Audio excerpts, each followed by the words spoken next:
Welcome to the Grow My Cleaning Company podcast with your host, Mike Campion. If you are passionate about the cleaning industry, you are in the right place. Love what you hear? Spread the word and tell the cleaning world this is the place to be. Want more? Check out www.growmycleaningcompany.com for free online video trainings, free ebook downloads, free blog posts, and of course, all the podcast episodes. Everything you need to grow your cleaning company is at www.growmycleaningcompany.com. And now, on with the show. Welcome to the Grow My Cleaning Company podcast, where I coach owners of cleaning companies on anything and everything related to building and growing cleaning companies. If that's you and you are committed to growing your cleaning company, absolutely go to www.growmycleaningcompany.com and get everything you need to create the cleaning company you've always wanted. If you'd like to be a guest on the show or you have any feedback or questions, you can email our producer Natalie at nat@growmycleaningcompany.com or give us a call at 480-648-5149 to give us feedback or apply to be on the show. We're excited to talk to you. That said, today we are talking with Joe Church from J&M Cleaning Services. These guys are out in Springdale, Arkansas. Joe, so glad to have you on the show. Say hello. Hello, Cleaning Nation. So I don't think we've talked to anyone from Springdale, Arkansas, but tell me a little bit about you and how you got in the business and what's shaking in your world before we get right into the coaching. Well, I'm born and raised in Arkansas, actually Little Rock. Then I moved up to Springdale probably a year and a half ago, and I was just doing a 9-to-5 and cleaning part-time. And actually my wife got me into it, and we decided to go full-time doing it, and man, has it been great, really great. So other than that, my background is more so in horticulture sales. So, but now we're doing the cleaning thing, and we're going to see how it goes. So do you still work with your wife? Yeah, she helps me sometimes now. She still works in the day, but she comes out at night sometimes and helps. So, but we were just doing that at night. Kind of part-time Monday, Wednesday, Friday, but we both had full-time jobs at the time we were doing that. So I decided to step out, and it's been working out pretty good. Oh, perfect. So how long have you been full-time in the cleaning business? It's been about maybe a month, going on a month and a half now. Oh, congratulations, man. That's awesome. So when did you start part-time? That's been about a year and a half ago. We was cleaning a 20,000-foot square foot building, Monday, Wednesday, and Friday after work in the daytimes, and then we just decided to go full blast with it. That's awesome. And it's jumping off pretty fast. Have you already replaced your income from the job that you stepped back from? Yeah. I got one big account that made me have to leave my job for $55,000. I said, man, it's time to go. So we just had to step out. Then after we got that one, got about 7-8 more. So, I mean, it's been moving very, very fast. That is so exciting. You're exactly the kind of entrepreneur I like to coach and talk with. So let's jump right in, man. How can I help you today? I can't wait to jump in and see how I can serve.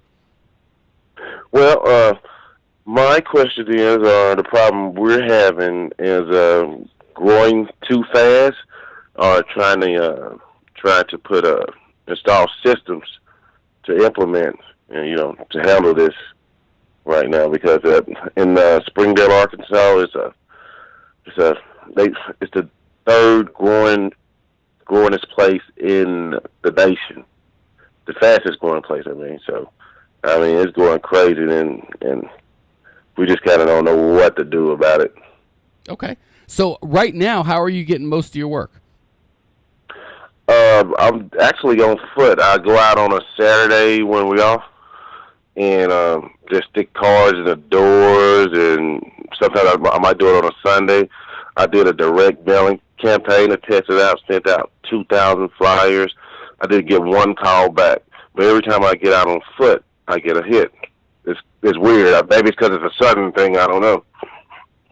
Wow. Okay. So, well, gosh, we could talk all sorts of different ways about that. The only feedback I'd give you, because I don't want to jump into the direct mail because that doesn't seem like what you asked about, but I'll just give you a quick thing. My guess is if you being on foot is working and the direct mail is not working, the messaging on the direct mail is wrong, or the people that you're sending it to is wrong. And I'm guessing it's the messaging. So my feedback would be, if you're going to try direct mail again, find out the messaging that you're doing on foot that's resonating with your prospects, and then duplicate that in your direct mail. So, well, it's the same thing, Mike. And actually on the direct mail, I even put an offer on there, but it's the same exact thing. My business card says the same thing as the direct mail, except the direct mail has a special offer on the back, like $25 off the second, fourth, and sixth cleaning. But yeah, but it's the same thing. It's weird. It's very weird.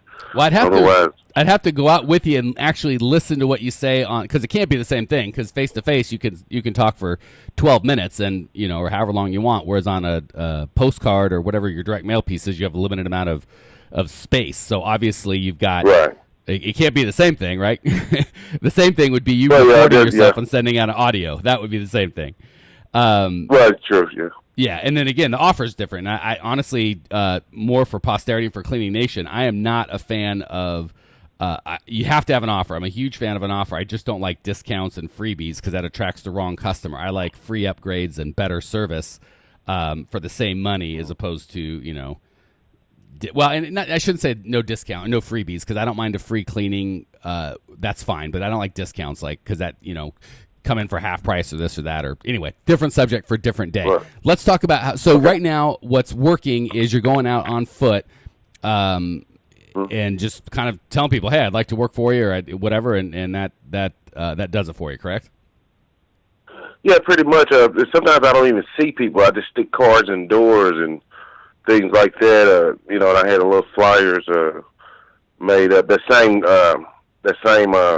brochure I had made up for the direct mail, and I stick that in doors too. So, but mostly cards. Business cards.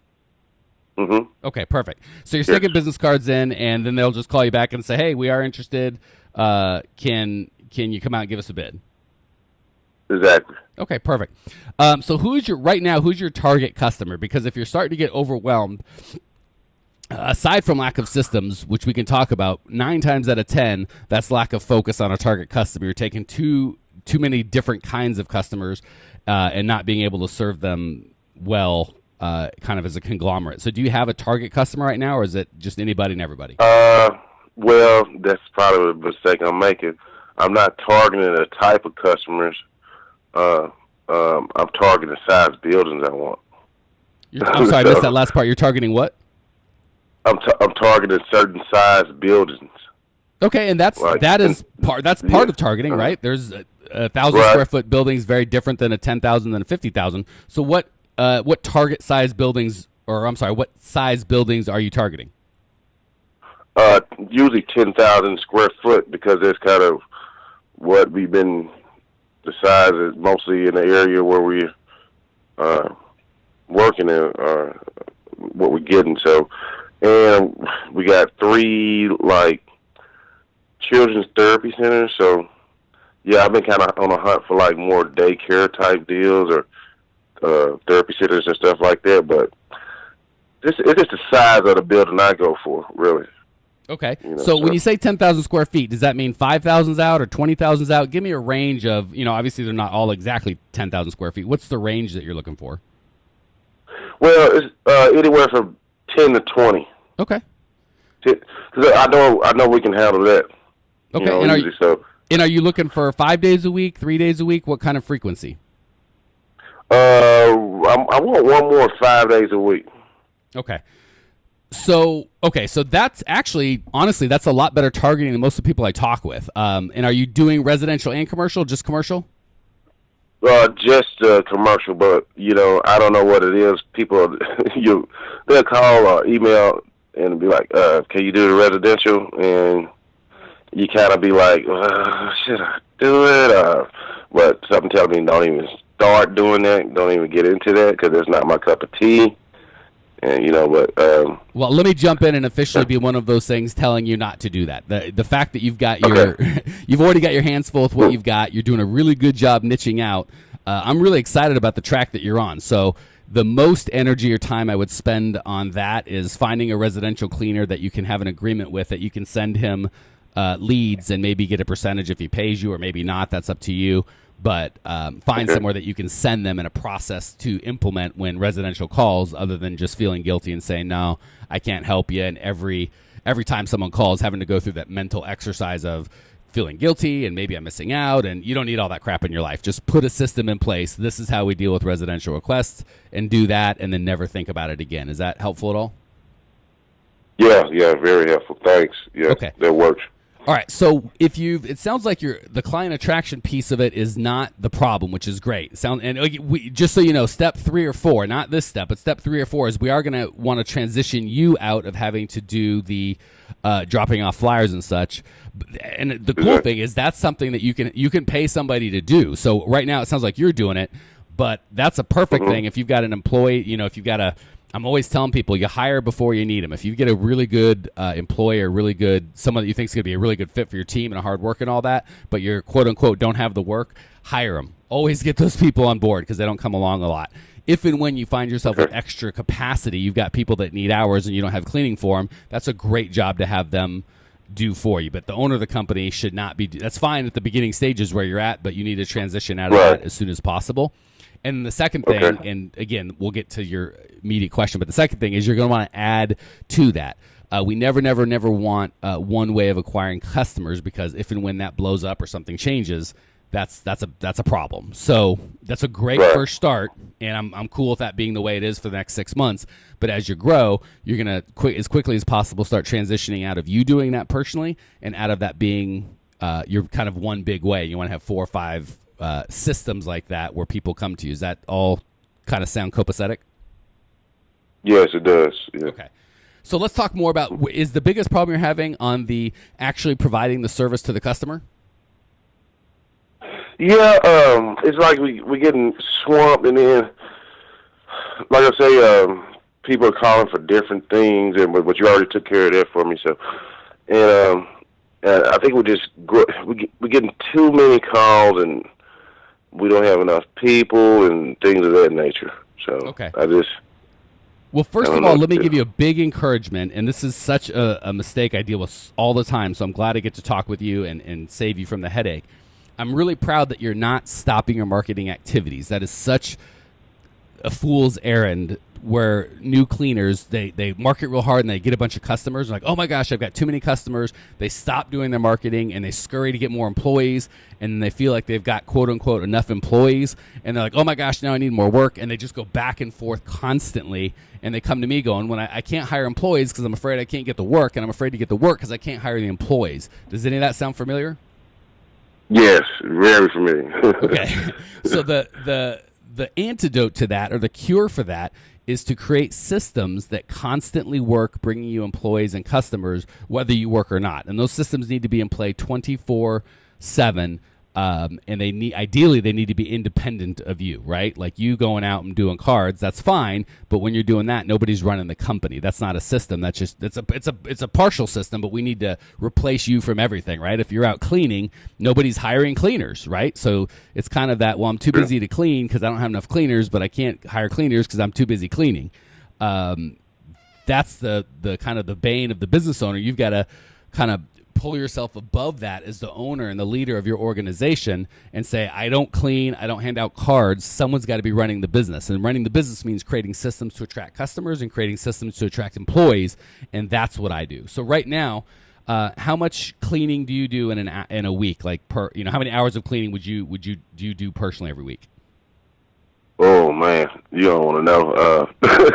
I'm probably working 5 hours a night, 5 days a week. And but everything that I got, I mean, I could step away from, and I intend to eventually. But I kind of like, you had one episode when you talked about a guy that worked for $7 an hour at another cleaning place just to, get it down, and just to learn another system or something.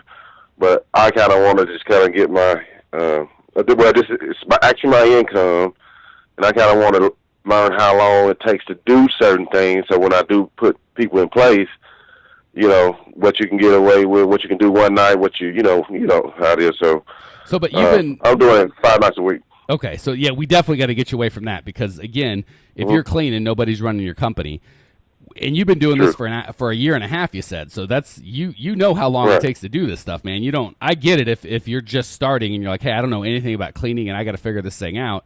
I'll support that 1,000%, but that goes for 90 days, 4 or 5 months at the most. If you've been doing a year and a half, it's time to step back. How many employees do you have currently? I use 3 people. Okay. So that's going to be what we need to move you into. And how did those 3 people show up, or how did they come to work for you? Well, one is my sister-in-law. She, it's kind of like we're working out of 2 cities. So I have a crew that knocks out 3 buildings in Fayetteville, Arkansas. That's the home of the Hogs for the sports fans. And I got another young lady. I head out to Bentonville once we through with those, and we knocked those 2 out, and they're 9,000 and 6,000 square foot. So okay, so it sounds like 5 nights a week. It sounds like what you've got so far is you just kind of whatever has showed up, or you've got a sister-in-law, so you don't really have a system. It's just and just so you know, please don't hear me beating you up. This is just really common, and I want to make sure we transition you out of it and get you into a healthy kind of relationship with your business. Sounds like you just started cleaning part-time and that went well, and then you did such a good job. You got some other jobs and that went really well, and you were able to transition full-time, which is fantastic. And then you're like, man, I need some help. So you just kind of whoever was around her could help you. And that's all fine for kind of that 0 to maybe 100 to 250 a year revenue, right? But up to $250,000, just kind of that you do everything yourself. It's not good for lifestyle, but you can build a business to a couple $100,000 that way. The problem is if you want to build $1 million business, or if you want to build a business that doesn't require you being there every day, those strategies you got to transition out of them. So I would say you're probably at the point if you've got 3 employees, it's time to transition, my friend. Are you okay with that? Are you comfortable transitioning from cleaner with other people helping to business owner? Yep. Well, I am, but like I said, I still want to get on the ground and work it up just a little bit more because, once you step away, there's kind of less money. You still got to, but that makes sense because you're like, man, you got to go work on your business and get more business, so you have money coming in like you want. So, yeah, I'm ready. I'm just such a, just a head-on guy. Well, and again, that's why we're talking is, you probably know this, but just to give you some encouragement, this isn't stuff that I've heard or read about or, just made up out of my head. These are things that I've done over the last 20 years. So I'm encouraging you not as, hey, give this a try. I think you'll have some luck, Joe, so much as I've done it your way and I know what happened. I've just played this out in multiple different businesses, including the cleaning business, multiple different ways, and it depends on your goal. So if you're saying, hey, Mike, I'm happy. I like the money that I make. I really enjoy cleaning. I don't need vacations. I kind of like being in the vibe, in the center of it all. My coaching would be fantastic. Just do what you're doing and call me back in 4 years when you're burnt out. You can't do it no more. But if you're saying that's not what I want, I do need vacation. I want really what we're talking about is a transition from self-employed, which is what you are, right? You kind of sell your own jobs and you get some people helping, but you're not really a business owner because if you stop working, you stop earning, right? Everything probably falls apart. We need to get you out of that because that's a real dangerous place to be unless you want to work for the rest of your life. No, I'm with you. I'm with you 100%. Okay. So honestly, I'm going to give you permission to stop cleaning businesses. If you want to clean, again, you're the owner, right? You've got to hold yourself to a different standard. When you're just a cleaner, right? If you're working for somebody else, they give you $12 an hour, whatever you get, and you clean and you go home and you don't worry about nothing after that. We've got to transition you into that. When you're cleaning, you've got to be kind of making it do double duty. So the only time I would kind of quote unquote allow you, if we were coaching, I wouldn't even let you on a site unless you're training another employee and you're spending time with them and you're pouring into them and you're teaching about the culture and your core values and what's important to you. That's when you can be on site. But to just be cleaning by yourself and not teaching anybody anything or creating any systems or doing anything other than cleaning, you got to cut that out today. So if you're going to be cleaning, you better be writing an owner's manual or an instruction manual for your people of how to clean and taking video to do that, or training another employee, or spending time talking about core values, or creating systems, or inspecting a property and talking to an on-site customer. These are the jobs that owners need to do. If you're just out there cleaning, you're going to make $10-20 an hour till you die, and at some point you're going to get fed up with having to work, all the time. So that's really the big transition I'm going to give you is if you got to be on site, that's fine, but stop just cleaning. Make sure there's an employee with you, or you're writing a manual, or you're making that cleaning time that you're investing pay double. Does that all make sense, or am I talking crazy? Yeah, it makes a bunch of sense, Mike. It actually makes a bunch of sense. Okay, and the good news is you don't have to do everything. That's really the big shift that you've got to make. If over the next 90 days you just kind of in your mind shift from my job is to get these offices clean that I've committed to clean, if you shift that to my job is to create systems to get other employees to clean these offices and to do them better, right? Because a good system with a bad employee is going to do far better than a good employee, which is you, with no system at all. So that's the big shift you need to make over the next 90 days, and we can maybe even talk again, kind of have you back and see how things have gone. But that's what I've got for today. Right. That said, any questions or thoughts before we move on to the lightning round? No, I think I'm good. I think you did a thorough job of explaining this to me. All right, man. Well, again, I'm passionate and I'm excited about the success that you've achieved. I really am honored to be able to be a part of helping you move forward. So that said, here's your opportunity to give back to Cleaning Nation. I'm going to give you a couple quick questions, and I am excited to hear your answers. Question 1, what's the best piece of advice you've ever received? Probably you'll never get anywhere working a 9 to 5. That is good wisdom, my friend. And the biggest mistake you've made in the cleaning business that you can share with Cleaning Nation, maybe we can save ourselves some steps. I bid an account, and this is on my exit out of working the 9 to 5. I bid an account. I let them counter me, and instead of just asking for $5,000 more, I just took it, just to out of fear of losing them. But I should have. It might be a lot to some people. It might be not a lot to other people. But I should have took that. I should have asked for the other $5,000, because every dollar counts. That is such good feedback. Thank you for sharing it. I've said many, many times it's better to lose a winner than to win a loser. And sounds like you might have won a loser on that one. So thank you for sharing that. All right, last question. What's one idea Cleaning Nation can put into practice today, personally or professionally, just any concept that can help improve their lives? Just the universal thing, what you hear people always say, just don't give up. And every day is not always bad. It will turn around. So, just keep your head up, keep pushing forward, because we in it to win it. Man, I am liking you better and better every second, Joe. Thank you for sharing that. I couldn't agree more. All right, man, I appreciate you. I know that Cleaning Nation appreciates you. Cleaning Nation, if you want to check out Joe's show notes page and discover everything you need to know to grow your cleaning company, growmycleaningcompany.com. Leave your questions, your comments, your rude remarks, and I will see you there. Congratulations! You are now 16% smarter. Still can't get enough cleaning goodness? Go to www.growmycleaningcompany.com for more of the good stuff. Ever want to be rich and famous? Owners of cleaning companies as well as industry experts can apply to be featured on the show by emailing our producer Natalie at support@growmycleaningcompany.com. Until then, don't miss out on all the latest cleaning industry lovin' at www.growmycleaningcompany.com. Check it out now.